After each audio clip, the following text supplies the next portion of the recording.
ونصلي ونسلم على رسوله الكريم.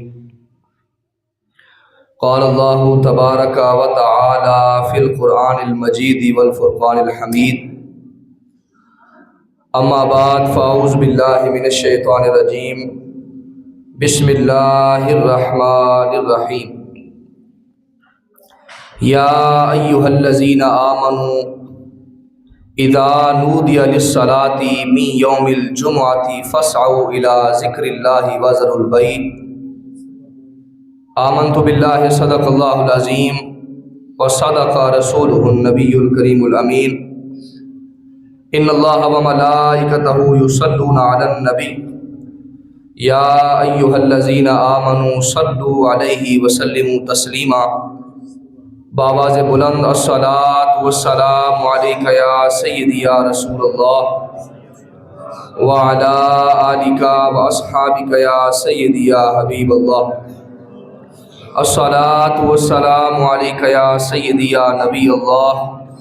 وعلی آلک واصحابک یا سیدی یا رحمۃ للعالمین. یا صاحب الجمال و یا سید البشر من وجهك المنیر لقد نور القمر لا يمكن الثناء كما كان حقه بعد از خدا بزرگ توئی قصہ مختصر. اللہ رب العزت کی حمد و ثنا حضور سرکار دو عالم نور مجسم شفیع امت صلی اللہ علیہ وآلہ وسلم کی بارگاہ ناز کے اندر ہدیہ درود و سلام کا نذرانہ پیش کرنے کے بعد دعا ہے کہ اللہ رب العزت میری اور آپ سب کی حاضری کو اپنی بارگاہ کے اندر شرف قبولیت سے سرفراز فرمائے، اور جو آیہ مقدسہ میں نے پڑھنے کا شرف حاصل کیا اللہ رب العزت مجھے اس کے ضمن کے اندر حق سچ بیان کرنے کی توفیق عطا فرمائے. حاضرین محترم، آج ماہ رمضان المبارک کا 5واں جمعہ اور آخری جمعہ ہے جس کو جمعۃ الوداع کہا جاتا ہے. یقیناً پورا مہینہ ماہ رمضان المبارک کا بڑی بابرکتوں، عظمتوں، رحمتوں اور رفتوں کا حامل یہ مہینہ ہمارے درمیان رہا، اور اللہ رب العزت کی توفیق سے، اس کی عنایات سے اور اس کی دی ہوئی توفیق سے ہم نے اس کے حضور اس کی توفیق کے ساتھ نمازوں کی صورت کے اندر، روزوں کی صورت کے اندر اور قیام اللیل کی صورت کے اندر، قرآن مقدس کی تلاوت کی صورت کے اندر، عبادت و تسبیحات کی صورت کے اندر، صدقات کی صورت کے اندر ہم نے اللہ کو خوش کرنے کے لیے، اللہ کو راضی کرنے کے لیے ہم نے مختلف اعمال کا سلسلہ جاری رکھا. دعا ہے کہ اللہ رب العزت ہمارے ان ٹوٹے پھوٹے سجدوں کو، ٹوٹی پھوٹی عبادات کو اور ٹوٹی پھوٹی تسبیحات کو اللہ رب العزت اپنی بارگاہ کے اندر قبولیت عطا فرما دے. حاضرین محترم، آج کا دن یقیناً اگرچہ جمعۃ الوداع ہے لیکن یہ اپنے اندر بڑی عظمتیں رکھتا ہے، بڑی برکتیں رکھتا ہے اور بڑی فضیلتیں رکھتا ہے. آقا علیہ الصلوۃ والتسلیم نے ارشاد فرمایا، قرآن مقدس کے اندر ارشاد فرماتا ہے اللہ رب العزت، یا ایھا الذین آمنوا، اے ایمان والو، اذا نودی للصلاۃ من یوم الجمعۃ، جب تمہیں جمعہ کے لیے بلایا جائے، اذان دی جائے، تمہیں پکارا جائے، فاسعوا الی ذکر اللہ وذروا البیع، فرمایا پھر کیا کیا کرو، فاسعوا الی ذکر اللہ، اللہ کے ذکر کی طرف دوڑے چلے آؤ اور اپنی خرید و فروخت کو ترک کر دو، تمام تر مصروفیات کو چھوڑ کر اللہ رب العزت کی بارگاہ کے اندر حاضر ہو جاؤ. کائنات کے آقا صلی اللہ علیہ وآلہ وسلم نے ارشاد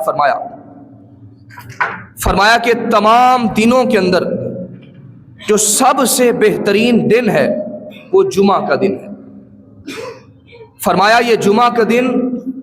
ایسا عظیم الشان دن ہے کہ اس دن حضرت آدم علیہ السلام کو پیدا فرمایا گیا، اور جمعہ کے دن حضرت آدم علیہ السلام کو جنت سے زمین پر بھیجا گیا، اور وہ جمعہ کا دن ہی تھا جب حضرت آدم علیہ السلام کا وصال ہوا، اور فرمایا کہ جمعہ کا دن ہی ہوگا جب قیامت کے دن سور پھونکا جائے گا، اور فرمایا کہ جمعہ کے دن ہی قیامت کو پھر قائم کیا جائے گا۔ تو جمعہ کا دن ہر اعتبارات سے یقیناً بڑی فضیلتوں اور عظمتوں کا حامل ہے۔ حضرت کعب رضی اللہ تعالیٰ عنہ فرماتے ہیں کہ آقا علیہ الصلوۃ والتسلیم نے ارشاد فرمایا کہ شہروں کے اندر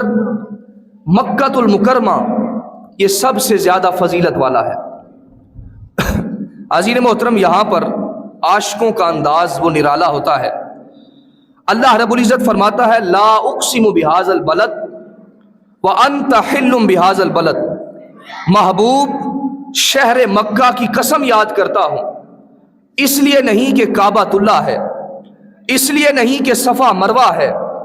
اس لیے نہیں کہ مقام ابراہیم ہے، اس لیے نہیں کہ حجر اسود ہے، مولا پھر کس بات کی قسم؟ جواب آیا وانت حل بہذا البلد، محبوب شہر مکہ کی گلیوں کی قسم اس لیے یاد کرتا ہوں کہ ان شہر کی گلیوں کے اندر تو چلا کرتا ہے، ان شہر کی گلیوں کے اندر تو چلا کرتا ہے۔ قرآن نے قسم کھائی ہے اس شہر اما کی جس شہر کی گلیوں نے تجھے ورد کیا ہے۔ تو کسی نے کہا مکہ افضل ہے، کسی نے کہا مدینہ افضل ہے، کسی نے کہا مکہ کے اندر اللہ رب العزت کی قدرت کی بے شمار نشانیاں موجود ہیں لہٰذا مکہ افضل ہے، کسی نے کہا حضور مدینہ کے اندر ہیں مدینہ افضل ہے۔ پر شیخ محقق نے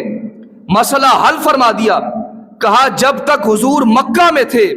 تو مکہ افضل تھا، جب حضور مدینہ کے اندر آئے تو مدینہ افضل ہو گیا ہے، جب حضور مدینہ کے اندر آئے تو مدینہ افضل ہو گیا۔ تو عزیز محترم، آقا علیہ الصلوۃ والتسلیم نے ارشاد فرمایا کہ دنوں کے اندر سب سے جو بہترین دن ہے وہ جمعہ کا دن ہے، اور شہروں کے اندر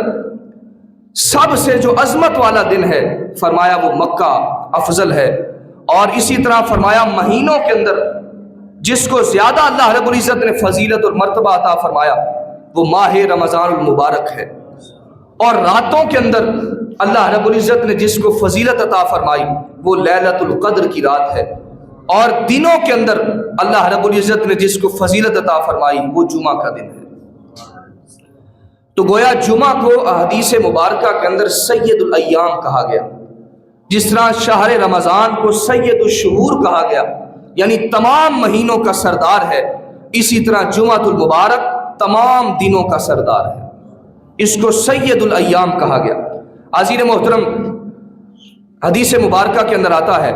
آقا علیہ الصلوۃ والتسلیم نے ارشاد فرمایا کہ جمعہ کا دن وہ عظیم دن ہے کہ اس دن اللہ رب العزت 6 لاکھ بندوں کو دوزخ کی آگ سے آزادی عطا فرما دیتا ہے، 6 لاکھ بندوں کو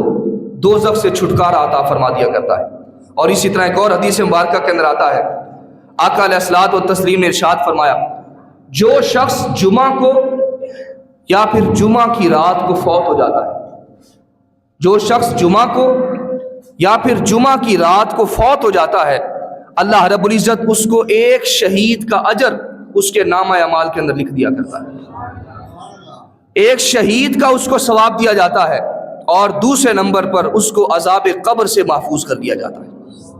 تو یہ جمعہ کو اور جمعہ کی رات کو مرنے والے کا یہ مقام اور مرتبہ ہے۔ اور اسی طرح آقا علیہ الصلوۃ والتسلیم کی حدیث مبارک ہے، حضرت ابو ہریرہ رضی اللہ تعالیٰ عنہ راوی ہیں، آقا علیہ الصلوۃ والتسلیم نے ارشاد فرمایا کہ جس نے جمعہ کے دن اچھی طرح وضو کیا اور خوب پاکیزگی حاصل کی، طہارت کا اہتمام کیا،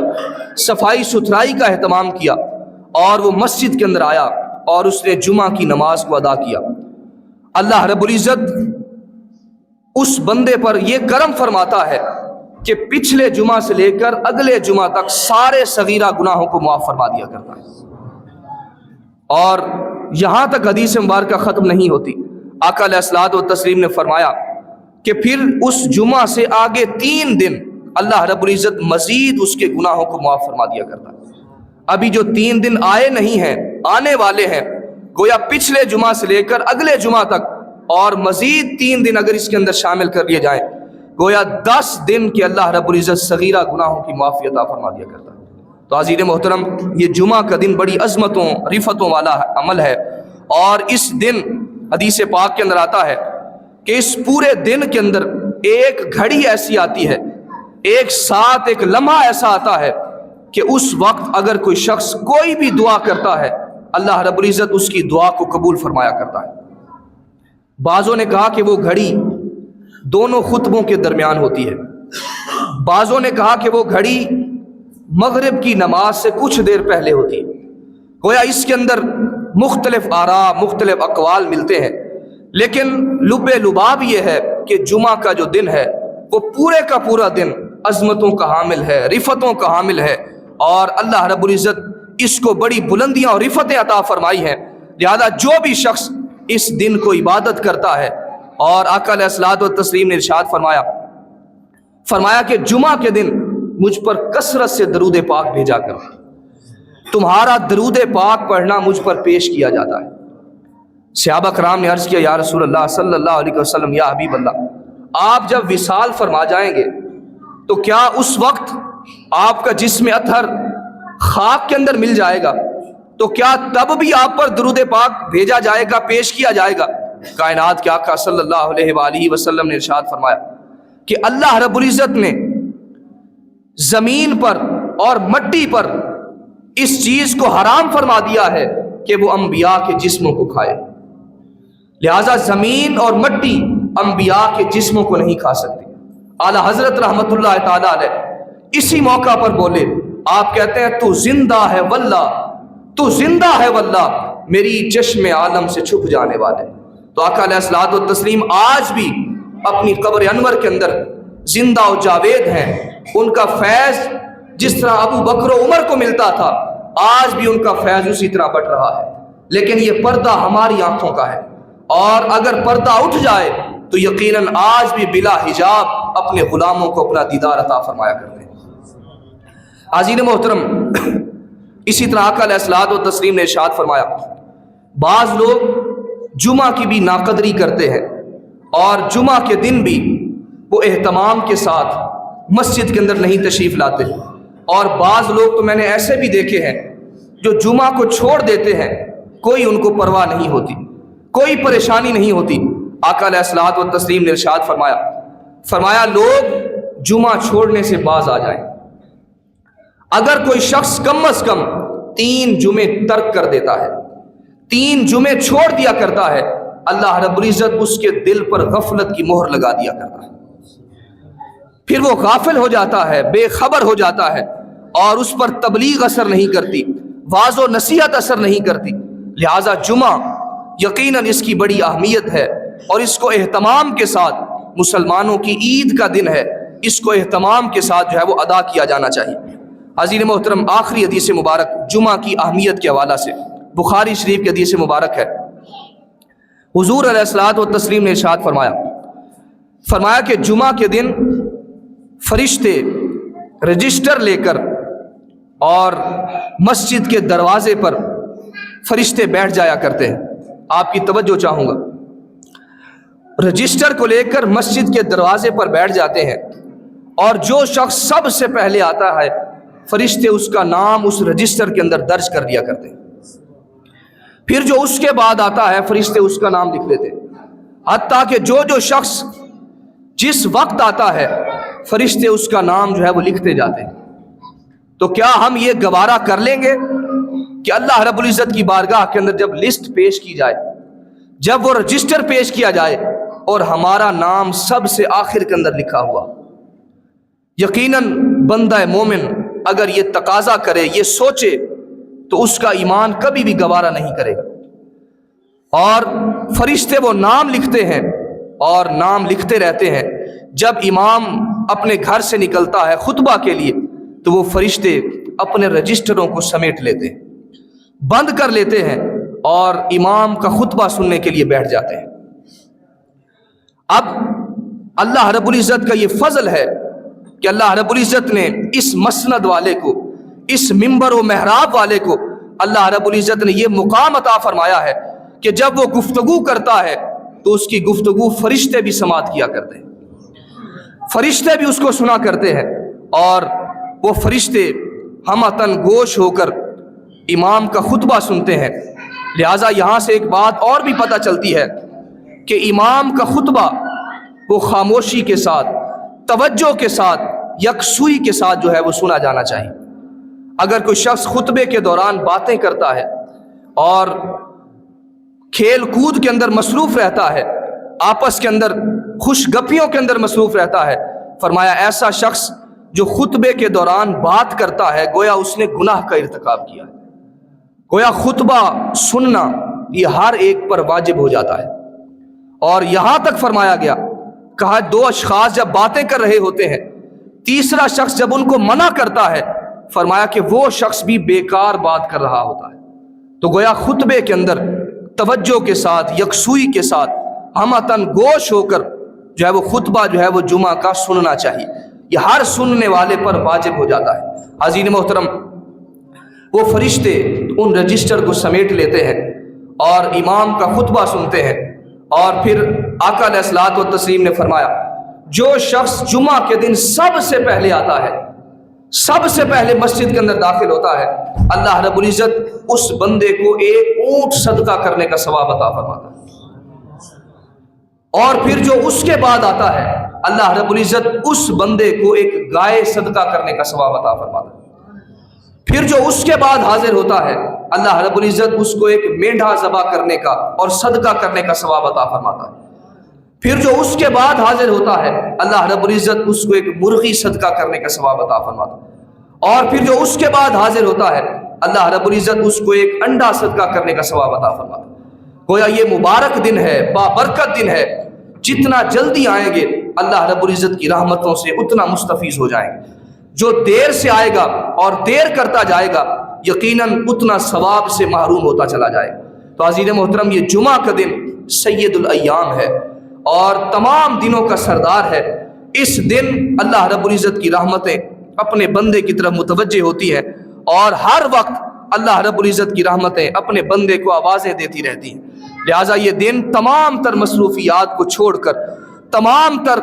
غفلتوں کو چھوڑ کر، تمام تر لاپرواہیوں کو چھوڑ کر اللہ کی بارگاہ کے اندر حاضر ہو جانا اور ثواب کا مستحق ہو جانا، یہ بڑے عمل اور اجر کا باعث ہے۔ عزیز محترم، جس طرح ہم نے اس ماہ رمضان کے اندر جمعوں کے اندر ہم نے ایک ذوق شوق کے ساتھ شرکت کی، اب صرف ماہ رمضان کے اندر جمعے فرض نہیں ہے، بلکہ غیر رمضان کے اندر بھی جمعے کی اسی طرح فضیلت ہے جس طرح رمضان کے اندر فضیلت ہے۔ آقا علیہ الصلوۃ والتسلیم نے فرمایا کہ اللہ رب العزت کو وہ عمل پیارا لگتا ہے، وہ عمل محبوب ہے جو اگرچہ تھوڑا ہو لیکن اس کو دوام حاصل ہو، اس کو استقامت کے ساتھ کیا جائے، کثرت کے ساتھ کیا جائے۔ اللہ رب العزت کو وہ عمل سب سے پیارا لگتا ہے۔ عزیز محترم، ہم نے اس ماہ مقدس کے اندر اللہ کی دی ہوئی توفیق سے ہم نے نمازوں کا اہتمام کیا، اور اسی طرح قرآن مقدس کی تلاوت کا اہتمام کیا، اسی طرح تسبیحات کا اہتمام کیا، اور تسبیح تراویح کا اہتمام کیا، قیام اللیل کی صورت کے اندر، اور ذکر و اذکار کرتے رہے۔ یہ سب کچھ اللہ کی توفیق کے ساتھ حاصل ہوا۔ اب شرط یہ ہے، اللہ رب العزت کو وہ عمل محبوب ہے جو اگرچہ مقدار کے اندر تھوڑا ہو لیکن اس کو ثابت قدمی کے ساتھ کیا جائے۔ ایسا نہ ہو کہ 2 دن 5 نمازیں پڑھیں اور پھر پورا سال کچھ خبر ہی نہ لیں، 4 دن قرآن مقدس کی تلاوت کریں اور پورا مہینہ قرآن پاک کو کھول کر ہی نہ دیکھیں۔ لہٰذا اللہ کو وہ عمل بڑا پیارا لگتا ہے جو اگرچہ تھوڑا ہو لیکن اس پر دوام جو ہے وہ اختیار کیا جائے، ثابت قدمی کو اختیار کیا جائے۔ آقا علیہ الصلوۃ والتسلیم کی بارگاہ کے اندر حضرت اماں جی عائشۃ الصدیقہ رضی اللہ تعالیٰ عنہ آپ نے سوال کیا، یا رسول اللہ ای الاعمال احب الی اللہ، یا رسول اللہ یہ بتائیں کہ اللہ کے نزدیک سب سے زیادہ پسندیدہ اور محبوب عمل کون سا ہے؟ آقا علیہ الصلوۃ والتسلیم نے ارشاد فرمایا، حضور نے فرمایا ادومھا وان قل، فرمایا وہ عمل اگرچہ مقدار کے اندر تھوڑا ہو لیکن اس کو دوام حاصل ہو، ہمیشگی حاصل ہو اور ثابت قدمی کے ساتھ وہ عمل کیا جائے، اللہ رب العزت کو وہ عمل بڑا پیارا لگتا ہے۔ تو عزیز محترم، ہم نے اس ماہ مقدس کے اندر اللہ کی دی ہوئی توفیق سے عبادات کے اندر اپنے آپ کو پیش کیا، صدقات کے اندر اپنے آپ کو پیش کیا۔ لہٰذا لطف کی بات یہ ہے کہ ہم نے جو جو اعمال کیے ہیں ان کو اپنی ساری زندگی کے اندر ان کو شامل کریں اور ان پر ثابت قدمی اختیار کریں۔ اور جو شخص ثابت قدمی اختیار کرتا ہے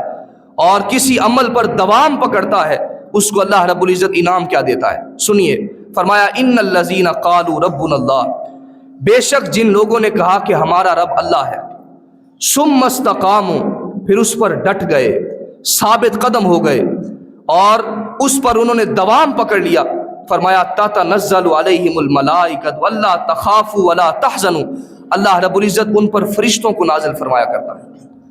اور ان کو کوئی خوف نہیں ہوگا اور نہ ہی وہ غمگین ہوں گے۔ اور فرمایا وَأَبْشِرُوا بِالْجَنَّةِ الَّتِي كُنْتُمْ تُوعَدُونَ، فرمایا ایسے لوگوں کو جو اپنے اعمال کے اندر ثابت قدمی کرتے ہیں اور دوام پکڑتے ہیں، فرمایا ایسے لوگوں کو جنت کی خوشخبری دے دو، کنتم توعدون، اور جنت کے اندر وہ ہمیشہ ہمیشہ رہیں گے۔ انسان کو اگر کوئی عزت دی جائے، کوئی مقام اور مرتبہ دیا جائے، اگر اس کو مالدار بنا دیا جائے تو وہ کبھی بھی نہیں چاہے گا کہ یہ مسند جو مجھے عطا کی گئی ہے وہ مجھ سے مسند کو چھین لی جائے۔ وہ کبھی نہیں چاہے گا اللہ رب العزت نے مجھے امیر بنایا ہے اور مجھے دوبارہ فقیر بنا دے۔ لہٰذا انسان کے پاس کوئی نعمت آئے،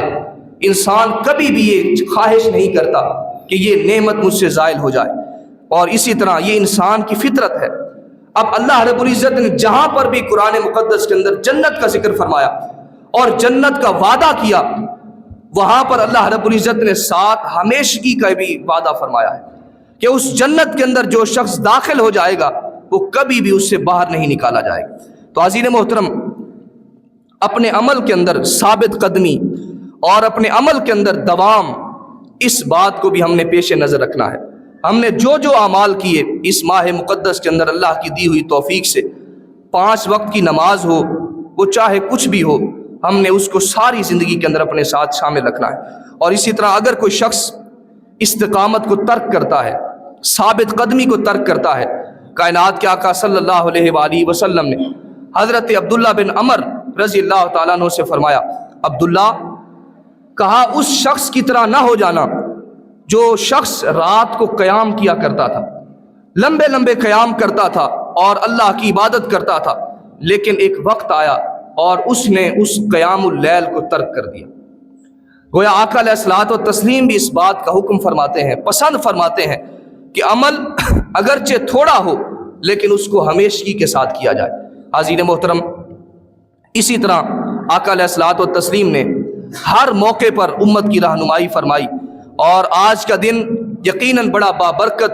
اور عظمتوں رفتوں والا دن ہے۔ آج کے دن یہ عہد کر کے اٹھیں کہ ہم نے جو جو اعمال اس ماہ مقدس کے اندر کیے ہیں، اللہ رب العزت ہماری توفیقات کے اندر مزید جو ہے وہ اضافہ عطا فرما دے اور اس پر ہم ثابت قدم ہو جائیں۔ عزیز محترم، اسی طرح اس کے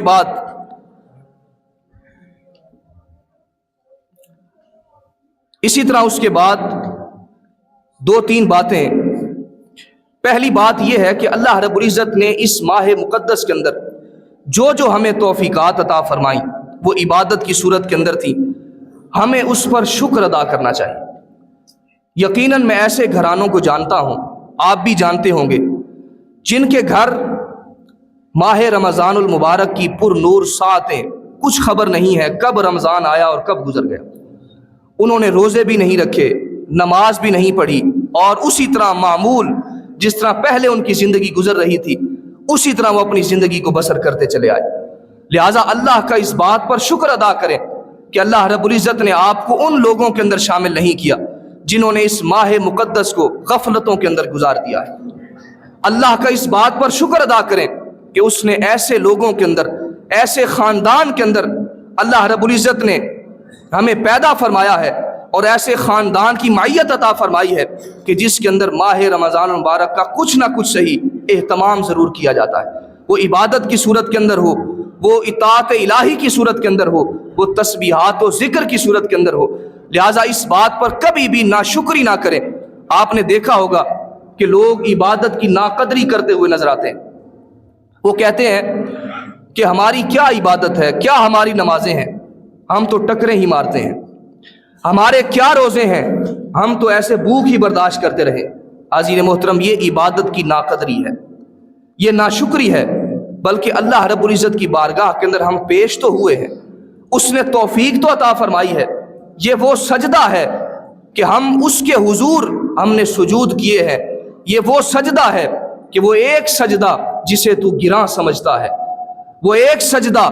جسے تو گراں سمجھتا ہے، 1000 سجدوں سے دیتا ہے آدمی کو نجات۔ ہم جھکے تو اس کے حضور ہیں، لہٰذا ہمیں اس بات پر بھی اللہ کا شکر ادا کرنا چاہیے۔ مولا تیرا بڑا فضل ہے، بڑا کرم ہے کہ تو نے اس مہینہ کے اندر ہمیں عبادت کی توفیق عطا فرما دی۔ وہ ٹوٹے پھوٹے سجدے سہی، وہ ٹوٹی پھوٹی عبادتیں سہی، اور وہ ٹوٹے پھوٹے روزے سہی، لہٰذا اللہ رب العزت نے توفیق عطا فرمائی، اور اب اللہ رب العزت ان کو قبول فرما لے۔ اور دوسری بات یہ ہے کہ ہم عبادت کے اندر کوتاہیوں پر اللہ رب العزت کی بارگاہ کے اندر استغفار کریں۔ اللہ رب العزت سورۃ الزاریات کے اندر ارشاد فرماتا ہے، کانوا قلیلا من اللیل ما یہجعون وبالاسحار هم یستغفرون۔ اللہ رب العزت ارشاد فرماتا ہے کہ میرے وہ بندے جو رات کو کم سوتے ہیں، وبالاسحار هم یستغفرون، اور سحری کے وقت اللہ رب العزت کے حضور استغفار کیا کرتے ہیں، بخشش و مغفرت طلب کیا کرتے ہیں۔ اس کا مطلب کیا ہے؟ رات کو کم سونے سے مراد یہ ہے کہ وہ ساری رات اللہ رب العزت کے حضور عبادت کے اندر گزار دیتے ہیں، اور جب صبح سحری کے لمحے آتے ہیں اس وقت بھی اپنے دامن عز و انکساری کو بچھا کر اللہ رب العزت کے حضور استغفار طلب کرتے ہیں اور بخشش و مغفرت طلب کرتے ہیں۔ ام المؤمنین سیدہ عائشہ صدیقہ رضی اللہ تعالیٰ عنہ آپ نے پوچھا، یا رسول اللہ صلی اللہ علیہ وسلم، یا حبیب اللہ، یہ وہ لوگ جو ساری رات تو عبادت کرتے ہیں مگر سحری کے وقت استغفار کیوں کرتے ہیں؟ یعنی ساری رات انہوں نے عبادت کے اندر گزاری ہے مگر سحری کے وقت وہ پھر توبہ و استغفار کیوں کرتے ہیں؟ کائنات کے آقا صلی اللہ علیہ وآلہ وسلم نے ارشاد فرمایا کہ وہ استغفار اور توبہ اس لیے کرتے ہیں کہ وہ ساری رات جو عبادت کے اندر رہے ہیں، اگر اس کے اندر کوئی کمی ہو گئی، کوئی کوتاہی ہو گئی، کوئی غفلت ہو گئی اور عبادت کا حق اچھی طرح ادا نہ ہو سکا، لہٰذا اللہ کی بارگاہ کے اندر توبہ کرتے ہیں، استغفار کرتے ہیں، مولا تیری توفیق سے رات بھر عبادت کرتے رہے، لہٰذا اب اس عبادت کو قبول فرما لے۔ لہٰذا ہمیں اس بات کی طرف توجہ کرنی چاہیے، پورے مہینے کے اندر اللہ رب العزت کی توفیق سے جو ہم نے عبادتیں کی ہیں، لہٰذا اللہ کی بارگاہ کے اندر ہمیں چاہیے کہ استغفار کریں اور قبولیت کی دعا کریں۔ مولا جیسی عبادت صحیح، ٹوٹے پھوٹے سجدے صحیح، مگر مولا اپنی بارگاہ کے اندر ان کو قبول فرما لے۔ وہ جس طرح کی عبادت ہے بس ان کو اپنی بارگاہ کے اندر شرف قبولیت عطا فرما دے۔ تیسری بات، رمضان المبارک کی آخری ساعتیں ہیں، چند لمحات باقی ہیں، ہم ان چند ساعتوں کی قدر کریں۔ جنہوں نے پورا مہینہ غفلتوں کے اندر گزارا اور لاپرواہی کے اندر گزارا، ابھی بھی توبہ کا دروازہ بند نہیں ہوا،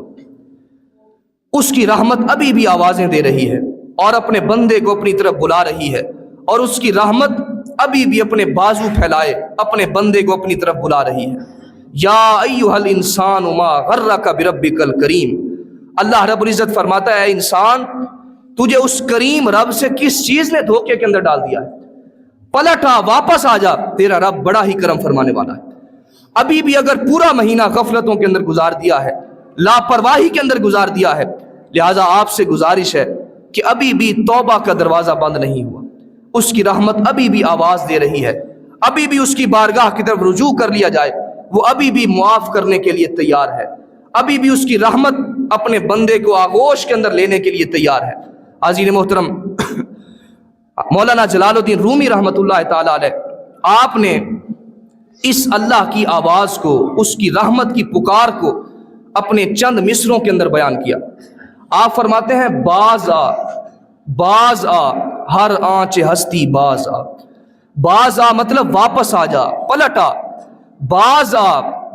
آ ہر آنچ ہستی باز آ، اے میرے بندے واپس آ جا، تو جیسا بھی ہے، تو مجرم ہے، تو بدکار ہے، تو بد کردار ہے، تو خائن ہے، تو ڈکیت ہے، راہزن ہے، قذاق ہے اور مجرم ہے، کچھ بھی ہے، میرے بندے تو جیسا بھی ہے باز آ، میری بارگاہ کے اندر واپس پلٹا، گر کافرو گر بت پرستی باز آ، اگر تو کافر بھی ہے، بت پرست بھی ہے، پھر بھی میری بارگاہ کے اندر واپس پلٹا، واپس سفر کر، این درگاہ ماں درگاہ نومیدی نیست، 100 بار گر توبہ شکستی بازا۔ کہا یہ وہ بارگاہ ہے، یہ وہ در ہے جہاں پر تجھے مایوس نہیں لوٹایا جائے گا، جہاں پر تجھے دھتکارا نہیں جائے گا، جہاں پر تجھے دلاسا دیا جائے گا۔ اللہ فرماتا ہے یا عبادی الذین اسرفوا علی انفسہم لا تقنطوا من رحمت اللہ، میرے بندے اگر اپنی جان پر ظلم کر بیٹھا ہے، زیادتی کر بیٹھا ہے، گناہوں کا ارتکاب کر بیٹھا ہے، پھر بھی میری بارگاہ کے اندر واپس پلٹا، لا تقنطوا من رحمت اللہ، میری رحمت سے کبھی مایوس نہ ہونا۔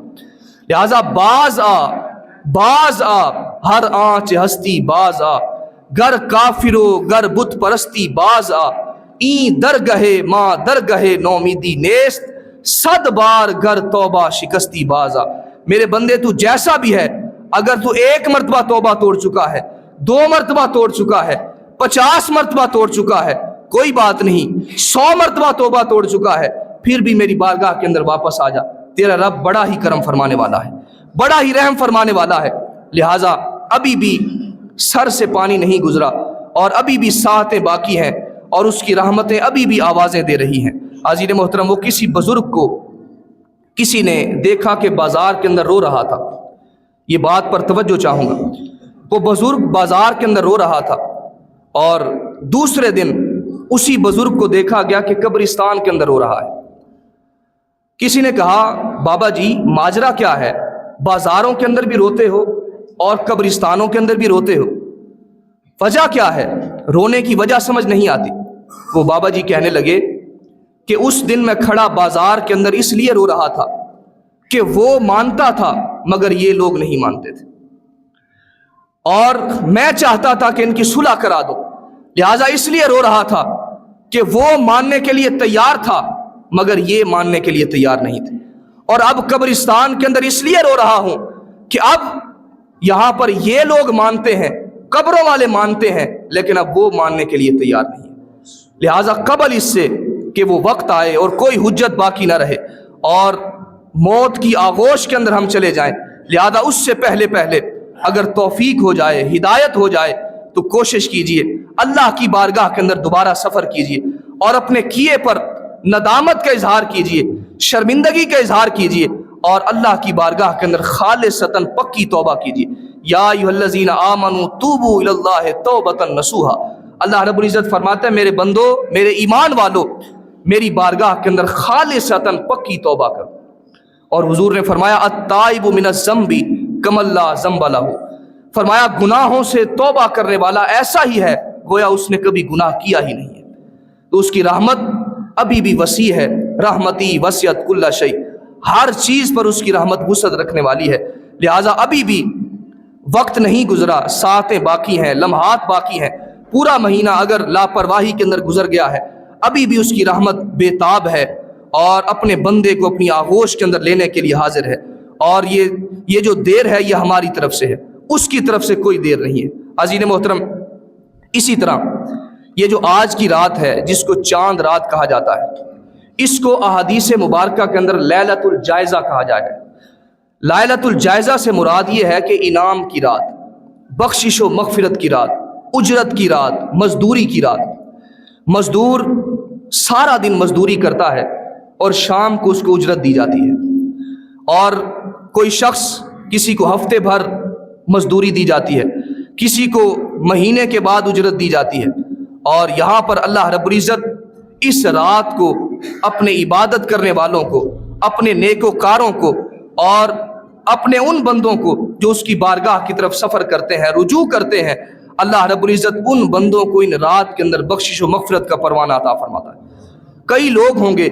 جو یہ سوچ کر بیٹھے ہوں گے کہ آج ہم گلیوں بازاروں کے اندر جائیں گے، آج فلاں کام کریں گے، فلاں کام کریں گے، آج شور و شغل کریں گے، لہو و لعب کے اندر اپنی زندگی کو بسر کریں گے، آج کی رات انجوائے کریں گے، مگر خدا کی عزت کی قسم یہ رات ابو امامہ باہلی رضی اللہ تعالیٰ عنہ فرماتے ہیں کہ آقا علیہ الصلوۃ والتسلیم نے ارشاد فرمایا کہ جو شخص عید الفطر اور عید الاضحیٰ کی رات کو زندہ کر لیتا ہے، عبادت کرتا ہے اور اس رات کو آباد کر لیتا ہے عبادت کے ذریعہ سے، اللہ رب العزت اس بندے کو یہ انعام عطا فرمائے گا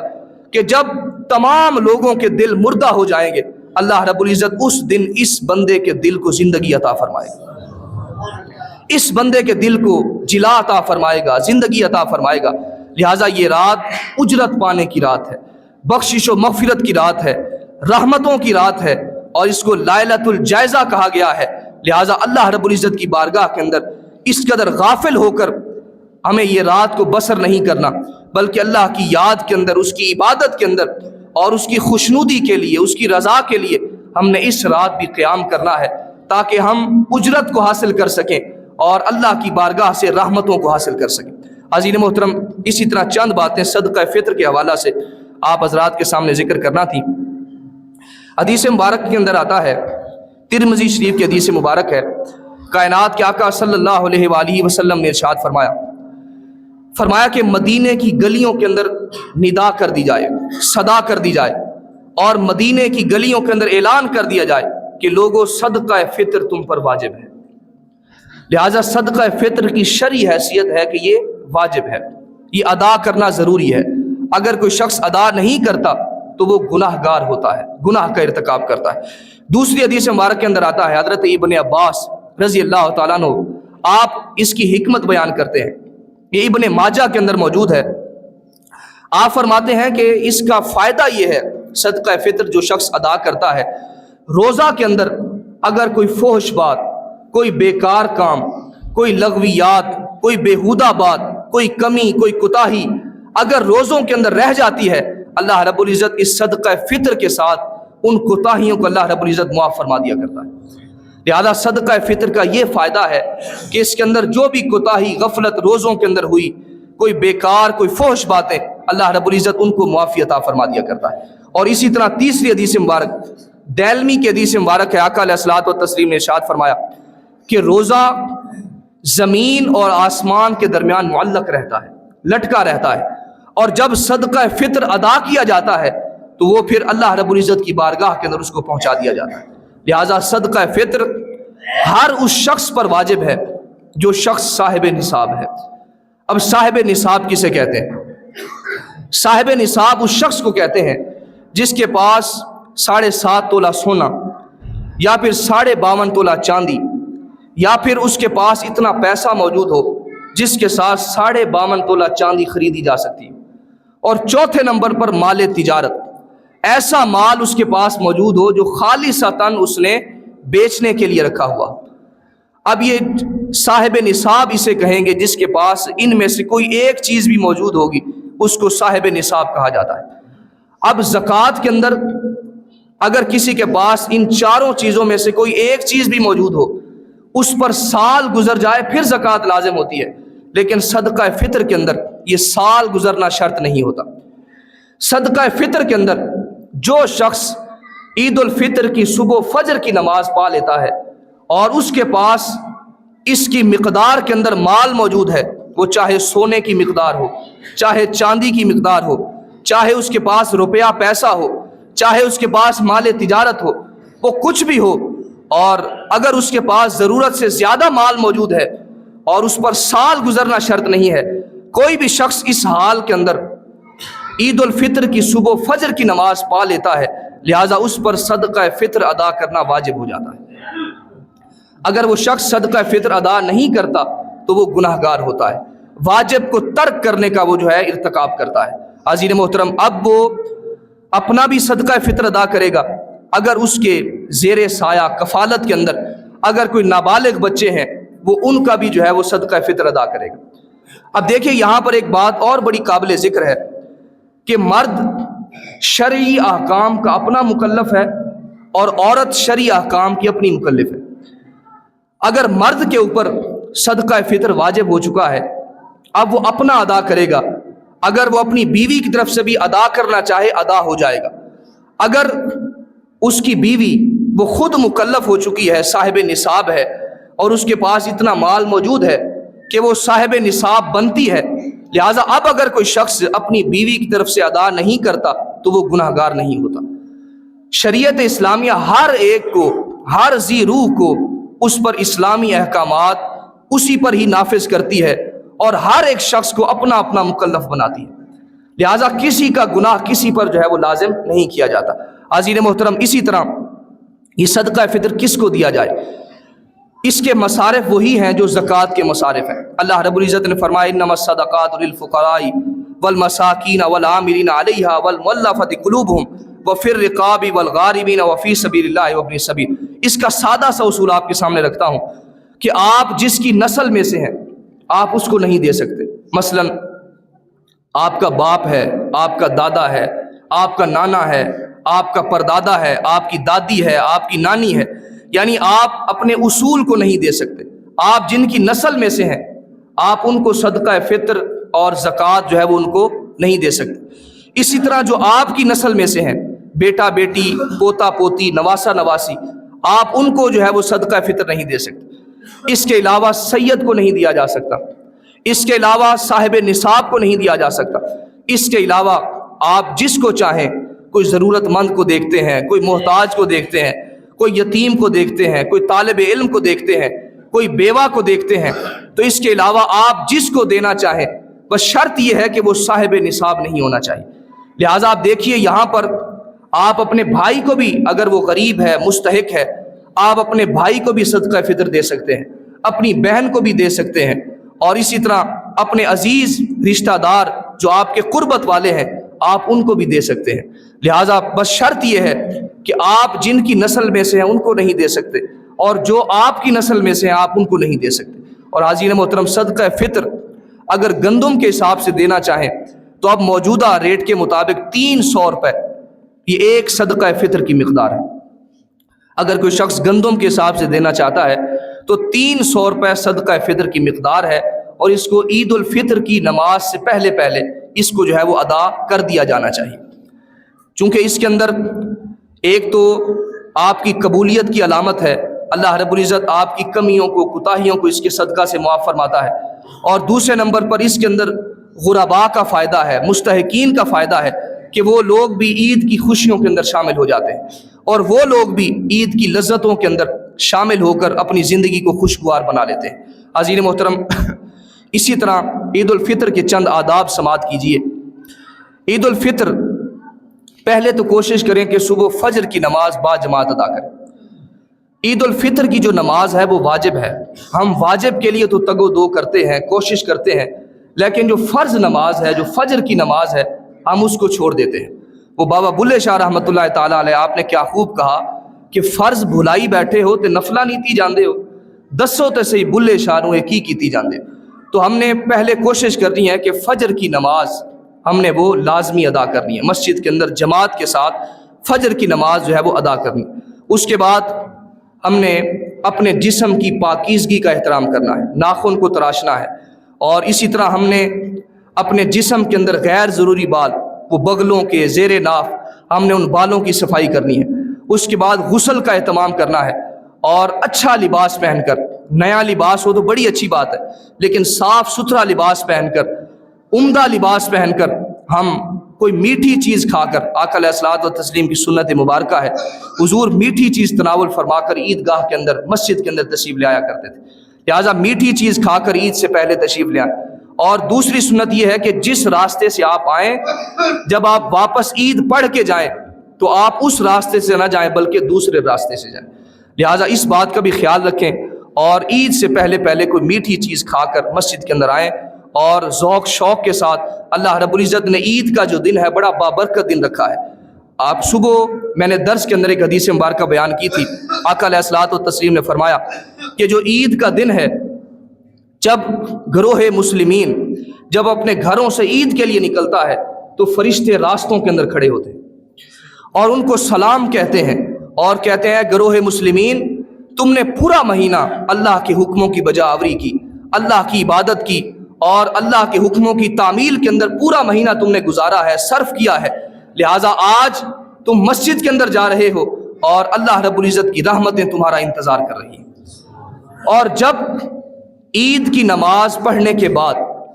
جب انسان رخصت ہوتے ہیں اور مسجد سے نکلتے ہیں تو پھر ندا دینے والا ندا دیتا ہے،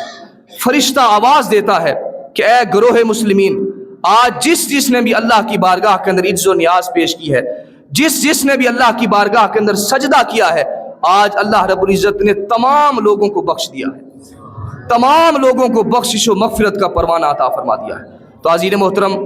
اس دن کو بڑے اہتمام کے ساتھ، خشوع و خضوع کے ساتھ، باادب طریقے سے، یہ مسلمانوں کا عظیم تہوار ہے اور اس کو بابرکت طور پر، بابرکت طریقے سے ہم منانے کی کوشش کریں۔ اللہ رب العزت ان تمام باتوں پر ہم سب کو عمل کرنے کی توفیق عطا فرمائے۔ وما علیہ الا البلاغ۔ جنہوں نے سنتے ادا کرنی ہے وہ سنتے ادا کریں۔